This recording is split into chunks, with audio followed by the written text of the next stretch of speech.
2011 সালের জুলাই মাসের প্রথম দিকে রাজ্যের মাননীয় মুখ্যমন্ত্রী ডলুবাড়িস্থিত ধলাই পলিটেকনিক ইনস্টিটিউটের ফলক উন্মোচন করেছিলেন। যদিও পুরাতন জেলা শাসকের পাকা বাড়িতে তখন পঠন পাঠন চালু ছিল। উদ্বোধনী অনুষ্ঠানের পর মুখ্যমন্ত্রী মানিক সরকার ছাত্রছাত্রীদের সঙ্গে কথা বলেছিলেন এবং এও বলেন যে এই কলেজ থেকে ছাত্রছাত্রীরা পাশ করে বের হবার পর বড় মাপের ইঞ্জিনিয়ার হয়ে গোটা দেশের সঙ্গে রাজ্যের নামও উজ্জ্বল করবে। কিন্তু কোথায় গেল ওই ছাত্রছাত্রী যারা আগামী দিনে দেশের নাম উজ্জ্বল করবে? রাজ্যের বিভিন্ন জায়গা থেকে ছেলেমেয়েরা এই ইনস্টিটিউটে ভর্তি হয়েছে।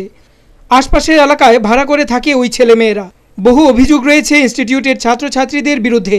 এদিকে গুগলে পায়েল এবং বিপ্রজিতের ভিডিও টাইপ করলেই চলে আসে উশৃঙ্খল ওই ছাত্রছাত্রীদের দ্বারা নীল ছবির মতো রগরগে ফিল্ম তৈরির দৃশ্যটি।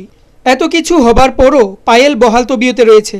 অন্যদিকে বৃহস্পতিবার ইনস্টিটিউটের ছাত্রদের দ্বারা ফোকাস ত্রিপুরার সাংবাদিক নিগ্রহের ঘটনা ছড়িয়ে পড়তেই ছি ছি রব উঠছে চারিদিকে। তবু প্রিন্সিপাল KM ঘোষ মহোদয় কোনো পদক্ষেপ নেননি।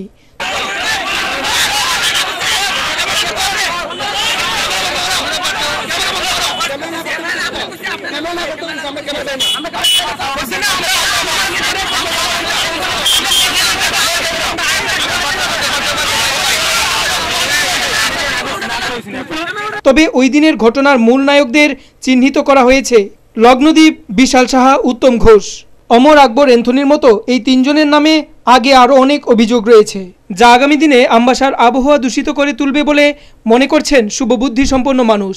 তবে এই সংবাদ দেখার পর কর্তৃপক্ষ কী পদক্ষেপ নেয় সেটাই দেখার বিষয়। Bureau report, focus Tripura.